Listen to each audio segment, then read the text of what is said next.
where it needs to go. It just needs to be Apple Vision Pro, right? What's that? Oh, Like the I've been just driving around with the glasses just on. driving around doing email and whatever, Yeah, wearing your mask. I don't even need a in your car. display. Just heads up dash display my gauge cluster. Oh my God, yeah. Right. All right, we are on the air, Andy. I hit record and it is going. Going right It's there. going. Yep, I saw the countdown, and now we're not counting down. Okay, this is already boring. I'm already falling asleep. I'm just kidding. Okay. Crickets.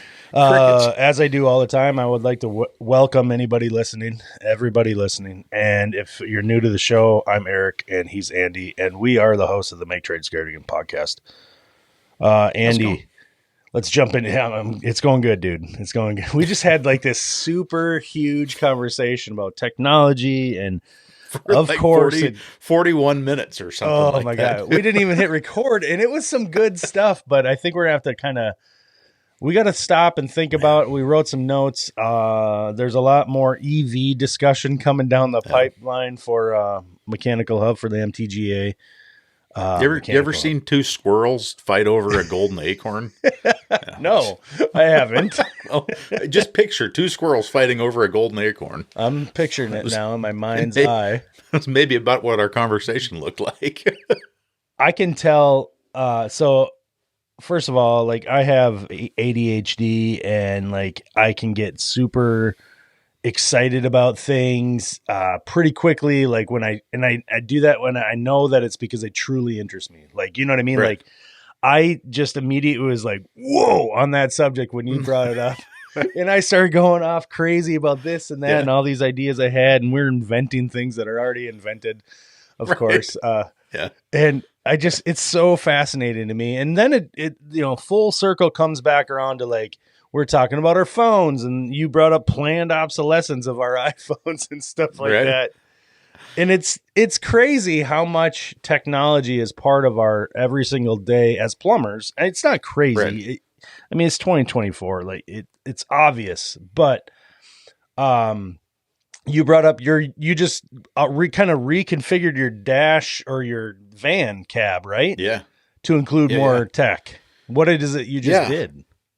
Well, so we use a company called Rockform, ROKFORM for phone cases. Super nice, just solid phone cases. Okay. They got a magnet on the back, and that's part of one of the big things that I like about it. Rob turned me onto it, and the nice thing is you can stick it on the side of a furnace, you can stick it on a shelf, you can put it on a boiler, you can do whatever, and it's kind of there, right? Okay. It's not super big and bulky like some of the other brands of protective cases. Okay. And the other thing is they come with they have a whole line of, I guess I'm going to call it like sport mounts. Right. Like, so I think they started out having like a handlebar mount for your bike. Oh, right. Okay. So I gotcha. If anybody's familiar with like Quadlock is another competitor, it's got like this 4-lug mechanism in the back of it. Right. And you can lock it onto whatever. Anyway, they make suction cup dash mounts and vent mounts and, this glass mount. Like a modern version of like the RAM stuff that was out years ago. Yeah. Yeah, but the intent behind it is you can quad lock the phone on there if you want, right? On some of them, but most of them with this the advent of the MagSafe stuff. Yeah. Now we have this magnetic charging base, right? So you can just set your phone on it and it's magnetically attached to the mount. So and its charger and stuff like that, or no. You can get it with the charger. Oh, okay. So. Anyway, as you well know, probably do know anyway, if you put a suction cup mount on a vehicle that's driven in a northern climate and you park inside, when you move the vehicle outside, all the crap falls off the glass. Or if you're driving around and it's warm and your things are stuck, as soon as you shut the vehicle off and you come back out and you snap your phone on while your vehicle's cold, stuff falls off the glass. Yeah, I got you. It's annoying, right? Yeah, yeah. And the suction cup stuff just doesn't really work that well. No, it's just it's physics. It just doesn't play nice. So I've been battling against this, and all of the guys at some point or another have been like, "Hey, have you figured out a better way of doing this? Can we like silicone this thing to the window? Whatever. I mean, not that we're going to go that far, but it's like that's the concept. Like this is a pain in the ass. Yeah, yeah. And so I've been looking, and I found this company called Bulletpoint Mounting or Bulletpoint Systems, I think. And they make a product called the Ruby Grid. And the Ruby Grid was, I think, initially invented for Jeeps to have an off-road vehicle phone or electronic mounting system. Oh, I bet you the marketing is super annoying. It's pretty thing. Cool stuff. Yeah, it's a Jeep thing. Yeah. Sorry to all our Jeep owner friends. But we're annoyed by you, though, right? Like, yeah, right. We like you, but stop talking about your Jeep. So anyway, in a Ford Transit, and I don't know, they make them for quite a few vehicles, right? And I don't know, I wouldn't say all, and there's probably some universal stuff. In a Ford Transit from like 2015 and newer, there is this trapezoid shaped like sunglasses pocket in the dash. I don't know if it's a right above the radio or quadrilateral. But quadrilateral, sure. Yeah, okay. Yeah. Four-sided prismatic looking rhombus? thing. Maybe it's a rhombus. Maybe it's a rhombus. And anyway, there's this pocket right above the radio. Yeah. And it's there's a hole in the dash. Let's just call it what it is. It's a hole in the dash that to collect stuff. It basically would hold a pack of gum or less, in fact, because it's basically useless. I don't understand why it's there in the first place. Yeah, you could put a handful of pens probably in it, and then it would just be this somewhere to collect dirt and gum wrappers. I'm trying to think if it's even deep enough to hold a handful of pens, though, because my dash has it as well. Isn't it just like... Mine's like 1.5 inches deep. Okay. How long are your pens, Andy? Well, that's what I'm saying. I mean, the pocket's got to be 8 inches. 8 inches on the longest side, and maybe 5 on the short side. I got you. So, anyway. Yeah, laying down, like not organized, like just here, I'm going to set this stuff in this hole. Right. It's like the rest of the Transit. Nothing. Yes. The Transit dash, I mean, the you know what, here's to Ford. You made use of a space that is literally like, 10 square feet of dash space there. It's gigantic. And they made like storage pockets in it so you can put all kinds of crap up there. And anyway. So this Ruby Grid, you basically pull you take a little pry tool that comes with it and you pop that pocket out. Yeah. Right. And you set the the mounting frame in there and you drill 4 holes in it. Oh, now we're drilling holes. Oh, yep. I hate that. I know. And you basically nut and bolt this thing together. So there's like 1032 bolts, right? And then you snap the pocket back into place, and it gives you an aluminum frame plate to mount these, basically like you mentioned, a ram mount ball system on it. Okay. I think they call theirs the AMPS. So you go through all of that. What are you mounting what are you using yours for? So I was number one was, hey, it'd be really cool to find somewhere to put my phone that's a more convenient location and not falling off the glass. Oh, yeah. Okay. And not getting rid of the terrible mounts that just kind of don't work. Although you can buy them on Amazon for almost nothing. So but they're like junk is junk. I get it. Yes. Junk is junk. They're functional. Sure. The benefit of this is that now that I have this mounting plate here, I can get different length, like carbon fiber arms to go on it. Carbon fiber. Yeah. Fancy. You're talking like the adjustable telescoping, whatever. Not protractable. You're right. Yeah. Not necessarily telescoping, but, they're articulating in all directions, right? That's really what I meant. Sorry. So anyway, you put that on there and I'm looking at their website and I'm like, that's pretty cool mount rack. And I'm like, oh, look, hey, it comes with an option that it's got a MagSafe wireless charger. That's kind of cool. So when you jump in the van and you just grab your phone and clunk, snap it on there, and it's stuck, right? Yeah. It's not falling off. It's secure. It's in a place where it's not obscuring the radio. It's not obscuring any of the user controls. Yep. And it's not like up in your line of sight while you're driving, right? Because it's adjustable. Which mine is somewhat. Yeah. Yes. And so I know for a fact, and you, whatever, because you're probably like I am, when you're driving around, there's times when it's like, oh, I need to click on this and do this or whatever while I'm driving. And you go, God, I shouldn't be doing this, or, whatever. You, in the back of your mind, you're like, I need less. I don't need that there. Yeah. I'm just going to take one little bite. And then, right. Then you put 25 pounds on, or you hit rear end the person in front of you. Right. Yeah. I'm just going to push this little button real quick. That's right. I'm just going to find the next episode of the MTGA. Yeah. Because I can't do this hands free. Right. And so anyway, it's in a good location, and I was looking at their website and I'm like, wait a minute, they make a tablet mount. Okay. That's pretty cool. Yeah. And so I think most everybody knows I've been using an iPad for a couple of years now, and it's changed a lot of things for me. Right? You say that like it's a secret. Like I'm going to tell you a little secret. I've been using an iPad. Right. Whoa. This the latest episode of MTGA. Andy uses an iPad. That's sorry, I couldn't resist. That's what went into my head when you said that. I'm like, wait, what? Okay. Yeah. It's prescription grade. Yeah, it's a prescription. Don't say it. Look, it's a prescription. It's a prescription. I use it responsibly. You have been using. You have a newer iPad, and that I've witnessed what you do. Like because we travel together.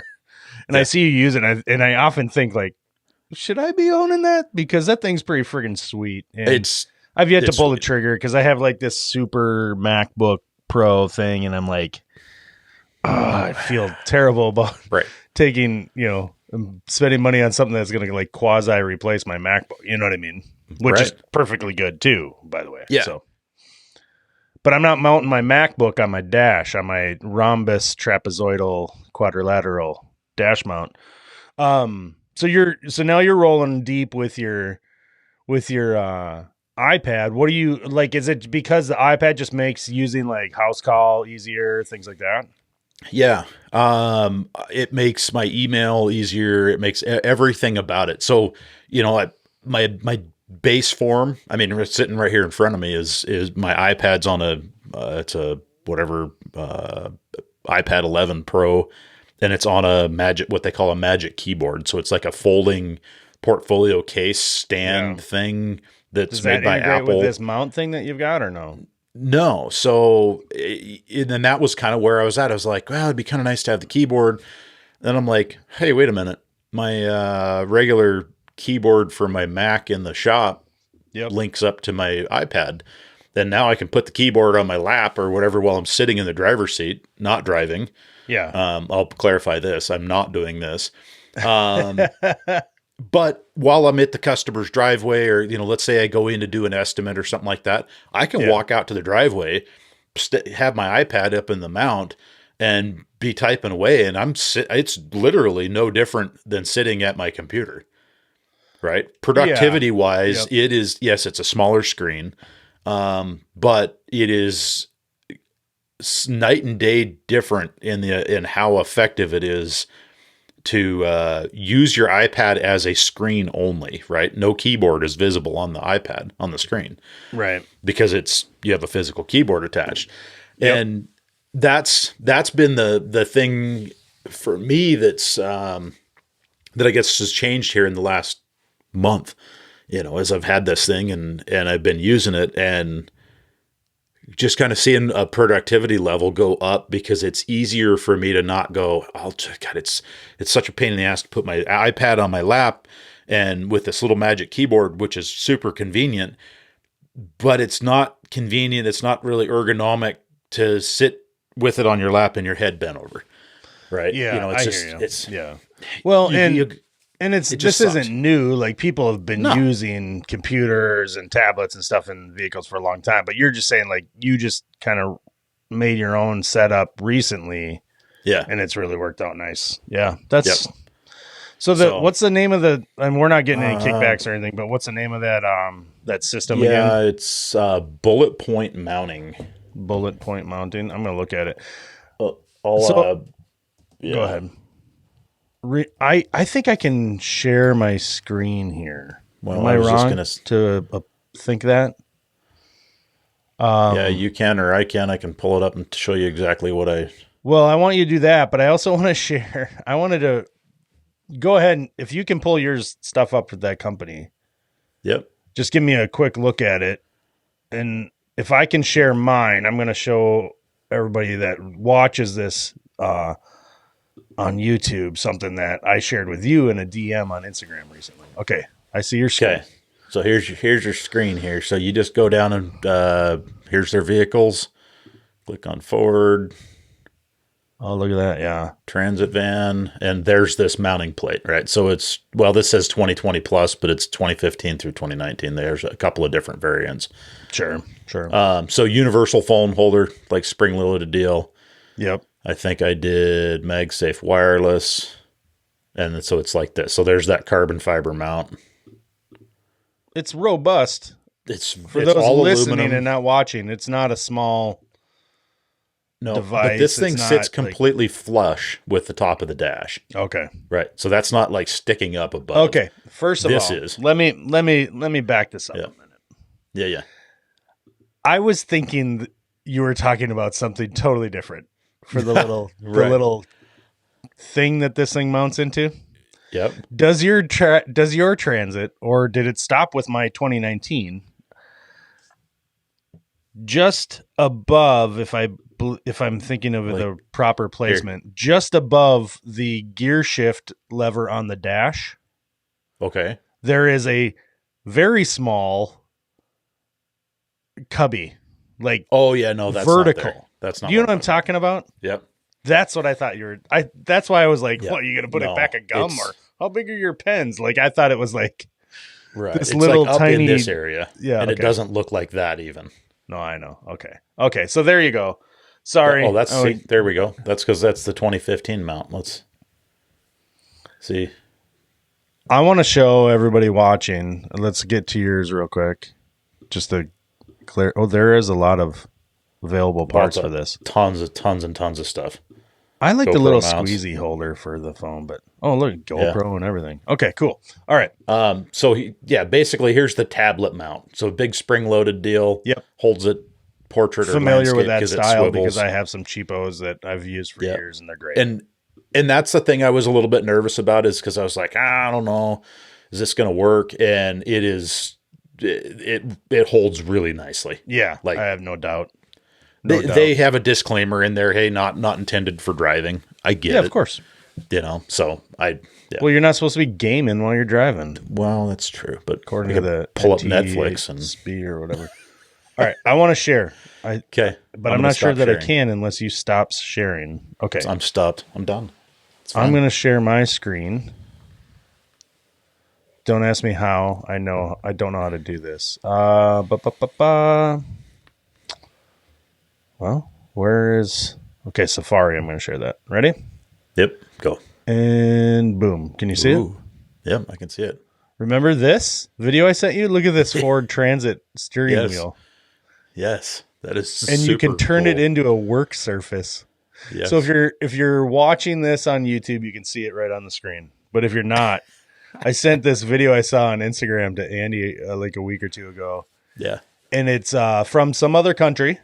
And it's a Ford Transit that has a modified steering wheel. And it looks to be that it might be from the factory. Factory, yeah. You push this button and the steering wheel pivots like horizontal from a nearly vertical position, pivots forward toward the gauge cluster and becomes a work surface with an attachment like you just set on top of it, like a little table, plastic table. That's super cool. It'd be hard to steer with that mode. I would imagine you probably can't run the vehicle with it in that mode, but my immediate thought was like, I could put a stake on there. It look like a little cutting board, Oh my God. Okay. So I'll stop sharing this. They're just getting views on us though. So that's cool. That's right. Well, I would stop sharing if I knew what the heck. Up in the top. There you There go. we go. See? That was nice. Technology loco. No, it's fun. It's fun to do stuff like this. So you go back to the suction cup thing. So Yeah. somehow in my infinite wisdom and luck on Amazon, out of the cheapest throws of Chinese imports, I found these phone mounts that are suction cup base, and I put them on the dash. Yeah. And they have this like super pliable, like gooey suction cup base thing, right? Sure. And they work. They honestly, like when it gets super hot, probably once a year, it pops, like it starts tilting, and you're like, oh, and you like reposition in it, and it's good for another year kind of deal. Right. But you're right. They're not great by any means. Yeah. I just happen to find one that works for the mount where I mount it. It's not on the glass or anything. I think the difference too is like once you do put it on the glass, you're up, like the temperature thing is a whole different story. A thing. Yeah. This time of year where it's stable, it's fine. Yeah. But in the winter or in the deepest summer, it's just a and mine can get, like I said, it can fail, but usually it's just like I have to just like push hard on it. It's back again for another however long. Right. So it's not a perfect system, I guess is what I'm saying. No. I'm admitting to myself. I don't have really any tech built in. So I guess honestly, I've had this conversation with you. I'll bring out like the very few things that make me, you could say are bougie about me. Yeah. Even if I was buying a van for an employee, given the kind of work we do and how I have grown reliant on the screen and the infotainment that gives us GPS, Apple CarPlay, Android, that kind of thing, like built in with the large, high resolution screen. And I'm talking large, like mine is a 2019 Transit, so it's smaller than yours is. 6x6 or something. Yeah. Yeah. But it's still way better than like the little LCD, whatever. You get it, right? Yeah. I would not buy another vehicle that doesn't have at least what I have currently, which is that touchscreen setup in a 5-year-old van now, right? So, like that is a minimum requirement for me. So when it comes to tech and things 3. Like, what's that? That's the Sync 3, I think. I have a Sync. I think it's 4. Is it 4? I thought that was what was on our trucks, but okay. Mine is I think it's a Sync 4. I don't know. It's probably like an 8-inch screen, something like that. I'd have to. I don't know. It's not it's like nice. The smallest thing by any means, right? No, and yet it's been replaced and upgraded since. But it's great, and it's not typical for these vehicles. And I know it adds some costs, and there's really no like. They're more logistical and creature comfort benefits, but not needed. But I'll tell you, I would never buy a vehicle without it, and I wouldn't put an employee in a vehicle without it unless I just didn't have a choice, right? Like I wouldn't order the van and be like, no, I'm going to save the $300 it costs or the $1,500 it costs to get this because honestly, I think it's safer. Yeah. I do want to bring this up. But go ahead. Yeah. Go ahead. I was going to say I have. So we've got all 5 of the Transits I have that whatever the base model display is. Yeah. And I totally get where you're coming from. I can say this though. I've never seen one other than yours, but I haven't been haven't looked lot wise. I see them when I look through the window at the dealership. When I pop in, they were like, "Oh, there's a fleet of vans," and that's like the first thing. I'm not even kidding you. It's the first thing beside like, is it electric? Is it all wheel drive? From the outside, I can tell, right? Yep. I tried to order the one van that I ordered from the dealership. Like, hey, I'm going to order a van. During COVID, though, right?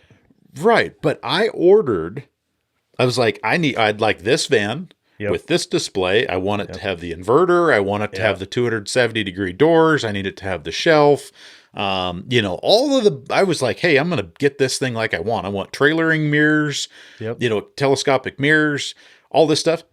I get all of this stuff's on my order sheet, and the dealership that I'm talking to is like, oh yeah, no problem. The van shows up, doesn't have any of it on it. Then I'm like, well, what's about all this stuff? And they were like, oh, well, you didn't order that. And I was like, here's the email. Oh, well, we must have missed that. Okay. Here's the deal. I'm like, I'm looking at the camera intently right now. I'm going to say this. Right, If intently. I ordered a vehicle like that, as you did, Oh, yeah. 9 months. if there was any, outside of COVID and that whole scenario we found ourselves in at that time, if I ordered a vehicle and it showed up without those key features, which by all accounts, your experience, it added up to a long list of things that you didn't get. Sure. I can't even imagine my reaction at first would just be like, I would have to go take a breather. That would piss me off so bad. The technology stuff. Well, first of all, you said the 270. Don't all the doors do that? No. They don't? No. My doors, you click the little lever, the button, and they go all the way out. They go all the way open and magnet to the sides. That's not a normal thing. No, that is an added option now. Why the hell would you buy the vehicle without it? Yeah, they go straight out the back, and then if you unlock them, they go to the side. But yeah, only to the side, not all the way around to back to the doors. They don't have the magnetic bumpers on them. You have to order that 270-degree opening. Okay, Ford, are you listening? I'm telling you, because I have two that have it, and I'm like, why in God's green earth would you make a Transit that didn't do that? Right. That's so ridiculous. I don't know. But anyway, for those of you that are getting ready to order one, if you decide that you think that, hey, I'm going to work out of the back of my van, you order it with 270-degree doors, the 270-degree opening doors. I use them. I think they call it dock loading doors or something like that. I don't not use them. Yeah. Because walking around that door as it's, like, oh my God, run into it. Like, trust me. No freaking way. Not even, It's not even an option. Okay. So it's good to know that. Okay. My last we got to go. We're almost done. But I had this thought the other day, honestly. I thought, like, why do we have all this crap in the dash in the first place when all we do is use our phones for this or that most of the time anyway? Like, when are we going to get to a point where, you know how like the Tesla and a lot of the EVs have gotten rid of like all the external, everything's like in some kind of tablet display kind of thing. Yep. There's no heater and AC. Like there's none buttons. All of that's just gone. Like it's just gone. When are we going to get to a point where like we just buy this cargo van and our mobile device or maybe just a screen just eliminates the need for all those other things. It's just built right into your right. That's next. Maybe it's not going to happen in these service vehicles. And look, I don't need this thing to be like a Mercedes here, like a C class, you know what I mean? Like, right. I'm just thinking it's where it needs to go. It just needs to be Apple Vision Pro, right? What's that? Oh, like the I've been just driving around with the glasses on. Driving around, doing email and whatever, Yeah, wearing your mask. I don't even need a display. Just heads up dash display my gauge cluster. Oh my God, yeah. Right? Yeah. I mean, like what's the level, how far does it go? Why wouldn't it? Well, I will say this about the Tesla. My experiences with those are mixed. I will say though that I have yet to become used to not looking at the vehicle displays on the map as I drive by them or they pass me and like, you know what I'm talking about? Yeah. Oh, that's dangerous. Like, how am I'm so distracted by that. Like I need to, like if I had one, I'd probably just have to turn it off and be like, I can't. So it shows you watch this turn Teslas? Watch this car turn it. Yeah. Well, it shows you all the vehicles around you. Oh, gotcha. Yeah. And like, watch this car turn into a truck as it passes because it like gets a better view of it. Like it's crazy. Yeah. The technology is nuts. Okay. Yeah. Anyway, we were driving where the heck was I at? Oh, we were in Washington D.C. dropping Paige off, and we're driving this Hyundai Santa Fe. Okay. And so it's got your standard, like 2 chrome gauge clusters in there, right? One's like tachometer and one's speedometer or something like that. But they're all digital. They're digital, yeah. They're digital, but they look like a tachometer and a speedometer. And when you turn, like the speedometer's on the left and the tachometer's on the right. When you turn the left blinker on, it it replaces the speedometer with a camera of what's to the left of your vehicle. Right. I'm like, okay. And when you turn the right on, it replaces the tachometer. And I'm like, okay, that's cool. Other than you've now taken my focus from the windshield to looking at the dash to make sure I don't wreck into something that's clearly in front of me. Yeah. It's a little bit awkward. And it's like, it's not subtle. It's like when it refreshes, it's like this blink, and you look down like, what was that? Yeah. And it takes a second though, too, of course, when you don't, like I said, I need to get used to that Tesla thing or turn it off or something because I'm looking at it. I would need to turn that side camera. Well, it's off. Probably just a matter of like time and experience, right? Sure. These kids are learning to drive if they're in modern vehicles, or let's say 20 years from now. Yeah. These, new drivers, put it that way, are going to be driving vehicles that have like they're going to have to go to self-driving. They're going to have to. Right. These things are so full of oh my gosh. Anyway, you'll just think how like the tablet addition to your van isn't like something new. No. Just new to you. And how it's, like you were excited to talk about it because it's made a difference in your day to day.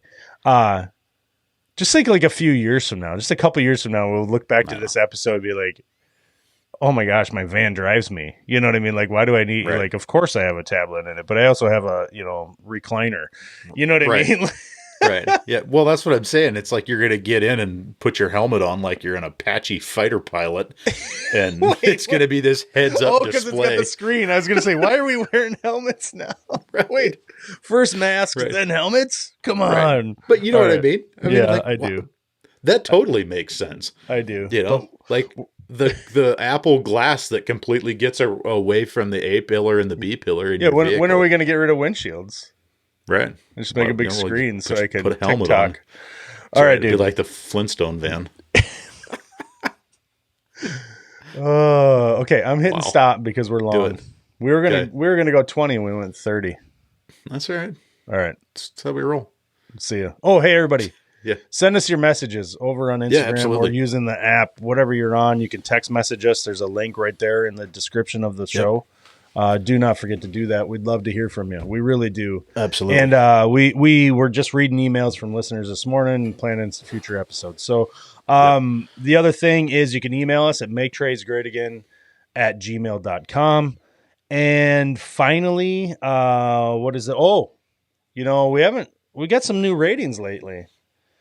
We're still sitting at a 4.9 though, because somebody gave us a 1-star review. Fitter.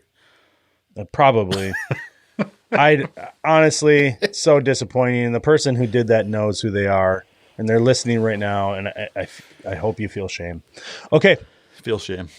I was just going to throw out something to 2 listeners here. Okay, 2 listeners. Ron Pacina, I think it's Pacina. Probably butchering your last name. Yep.